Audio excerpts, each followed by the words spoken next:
పొద్దంతా ఆఫీసులో డ్యూటీ చేసో కూలి పనికి పోయో మాపటిలు ఇంటికి రాగానే నాయన అనుకుంటా పిల్లలు ఉరికొస్తే వాళ్ళని చూడంగానే ఎంత సంబరం అనిపిస్తుంది.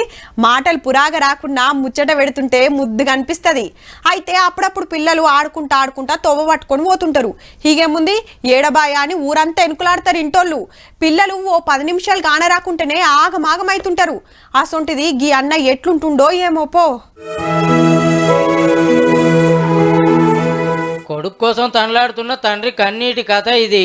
నా కొడుకుని నాకు ఒప్పచెప్పురని లీడర్లు మంత్రుల చుట్టూ తిరుగుతున్నాడు గీ అన్న. మొన్న కరీంనగర్ పోయి సెంటర్ మంత్రి బండి సంజయ్ సార్ ను సుత కలిసి గోస చెప్పుకున్నాడు. సీఎం గానీ మన మోదీ సార్ గానీ అందరికీ ట్విట్టర్ లో పోస్ట్ పెట్టిన సార్. నేను మన రాష్ట్రపతి ముర్మురే మేడం కూడా పెట్టిన సార్. ఇంతకు అన్నోళ్ళ కొడుకు ఏడున్నాడంటే పొరుగు దేశం బంగ్లాదేశ్ లా. అగో గాడికి ఎట్లా పోయిండటరేమో. అన్న పేరు తిరుపతి అయ్యా. మన వికారాబాద్ జిల్లా అయితే 9 ఏళ్ల కింద బొంబాయికి బతకపోయిండట. ఆడొక ఆమె నచ్చి ఏ ఊరు ఏడా అని ఏం అడగకుంటేనే లగ్గం చేసుకున్నాడట. ఓ కొడుకు పుట్టిండు. ఇప్పుడు 7 ఏళ్ళు ఉంటాడట.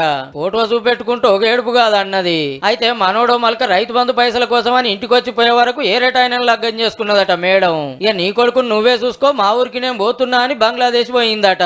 అప్పటిదాకా ఆమె వేరే దేశం అన్న ముచ్చటే తెలియదు మనోనికి. కొడుకుని తీసుకొచ్చుకొని సాదుకుంటుంటే ఏడాదిన్నర కింద మళ్ళా ఫోన్ చేసి ఓ పారి చిన్నోని తీసుకురా కళ్ళల్లో ఉన్నట్టున్నాడంటే అయ్యో తల్లి కదా అని తోలుకపోయిండట బొంబాయికి. బాబుని ఒక్కసారి చూపెట్టండి, ఒకసారి చూసి నాది అంకలు ఎత్తుకొని వెళ్ళిపోతా. నేను తల్లి పేరు మన ఒక్కటే మాటతో పోయిన సార్. ఇక్కడికి వెళ్ళిపోతే ఆడికి పోతే వాళ్ళు చెల్లెలు మొగడు చెల్లెలు మరిది వీళ్ళందరూ కలిసి నన్ను కొట్టి బాబుని లాక్కెళ్ళిపోయారు సార్. పిల్లగాని గుంజుకొని కొట్టేలా కొట్టిర్రట. ఇక ఆకాంచెల్లి పిల్లగాడా నాయన ఈడ ఫోన్ చేస్తే అప్పుడప్పుడు మాట్లాడిస్తున్నారట గాని పంపురంటే మాత్రం అసలు పంపుతలేరట. ఓ మల్క బంగ్లాదేశ్ బార్డర్ కు సుతపోయి వచ్చిండట. పైసలు ఇస్తే నీ కొడుకుని నీకు ఇస్తామంటే.